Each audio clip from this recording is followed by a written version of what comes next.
it feels great, you know, because what happens is, being from down Santo Domingo, Dominican Republic, I always felt that we had something to contribute to this beautiful world of jazz. Rhythmically, harmonically, melodically speaking.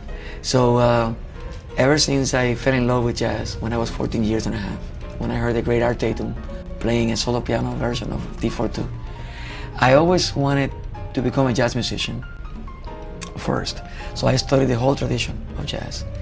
And then when I moved to New York, what happened was, when I was playing in some jam sessions, without even knowing it, some Latin roots would come out, some Dominican roots as well, you know, and the musicians on stage would celebrate that, you know, like a montuno or some kind of rhythmic lick that I would play.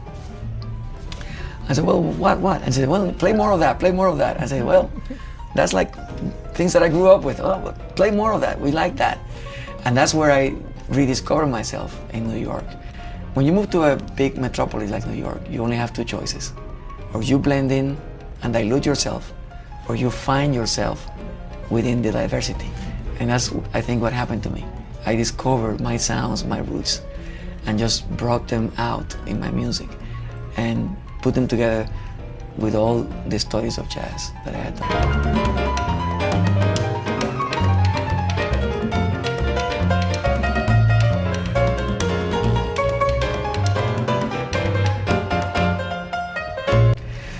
Well, the first one that comes to mind is the great Tito Puente, whom I had the honor of playing with and to be a close friend.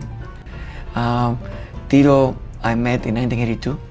I was still going to school. I just moved to New York. I moved to New York in 1979. And I was going to Juilliard and to Manes College of Music to expand my musical horizons. But Tito had heard of me from his pianist. He had an Argentinian pianist, Jorge Dalto, at that time, who used to play with George Benson at the same time.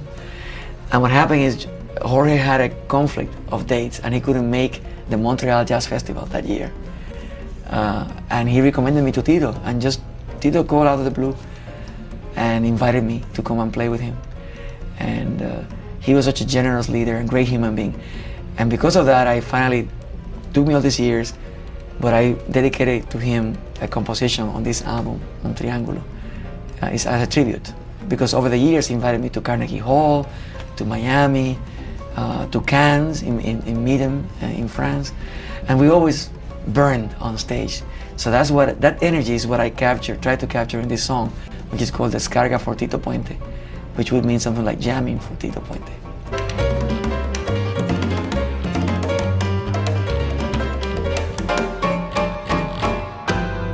Well, I had a wonderful experience also with Dizzy Gillespie, because Dizzy did play with me. We played together in the Dominican Jazz Festival, the one that I inaugurated. He came as a grandfather for the Jazz Festival in the Dominican Republic, and he played with my trio. And out of that experience also, I captured a little souvenir, which is the version of Con Alma that is present on my new CD. Because we played it at the end of the concert, great concert that we played together as a duet, just with dim lights, very introspective, very intimate. And that's the flavor that I tried to capture and translated it to a trio arrangement on my current album. And that's the version that we did of Con Alma. Is because I really admire Dizzy.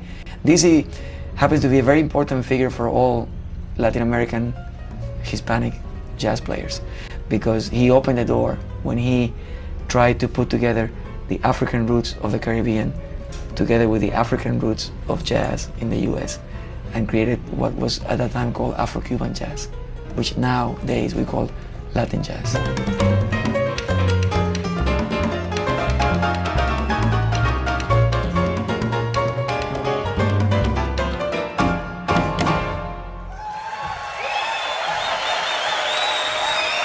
It means a lot because it was perfect timing, you know.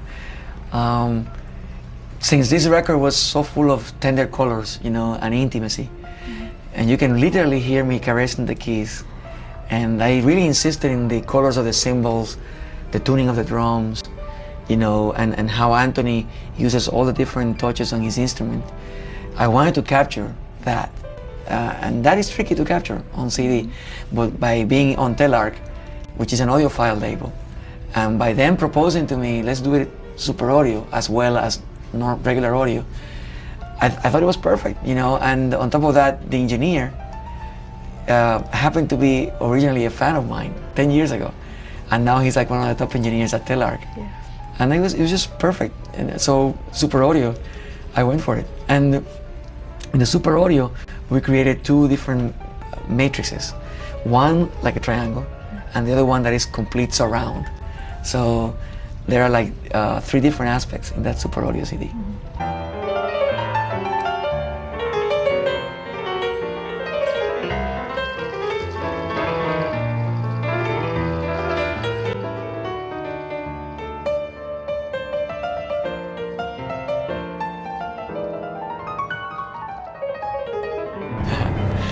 Oscar Peterson, one of my biggest idols, an amazing piano player, and I hope someday I will be like him.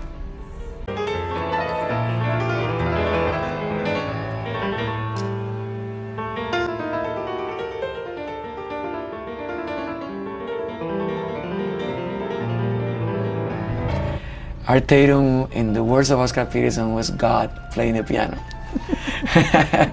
And thank God there was an Art Tatum, so we have something to look forward to.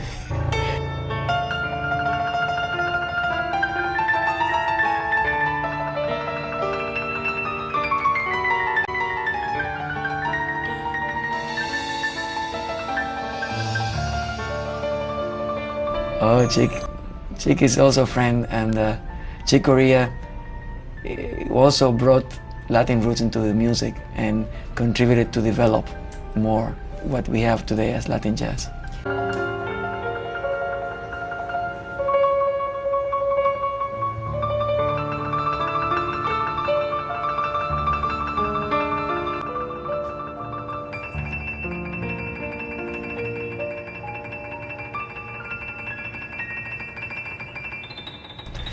Carlos Patato Valdés, one of the legends. You know, people don't realize that Patato was playing with Charlie Parker and Dizzy Gillespie all the way back in the 40s when the bebop movement started, and brought the congas and the bongos together with Bongo Santa Maria and with Candito to jazz.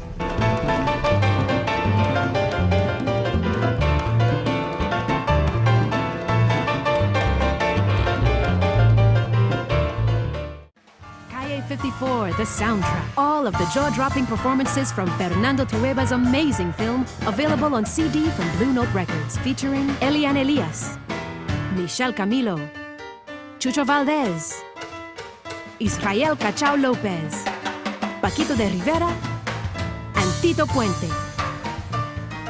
The Calle 54 soundtrack, available now from Blue Note Records. Relive the passion again and again.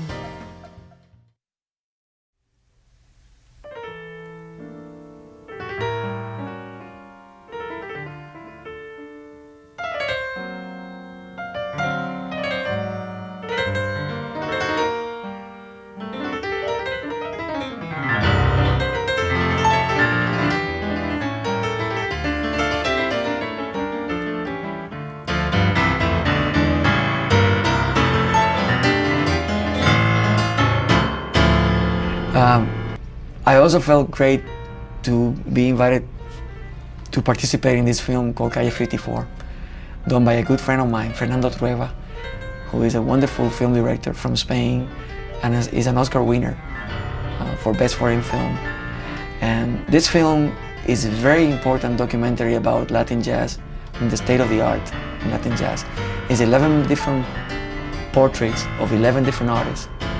But the good thing is that he asked each one of us to perform on camera in front of 6 Panavision cameras with their own bands, each one's band, and to be able to capture the magic like the way he did is a major accomplishment. And I think this film will have a very long lifespan, and people are discovering it worldwide.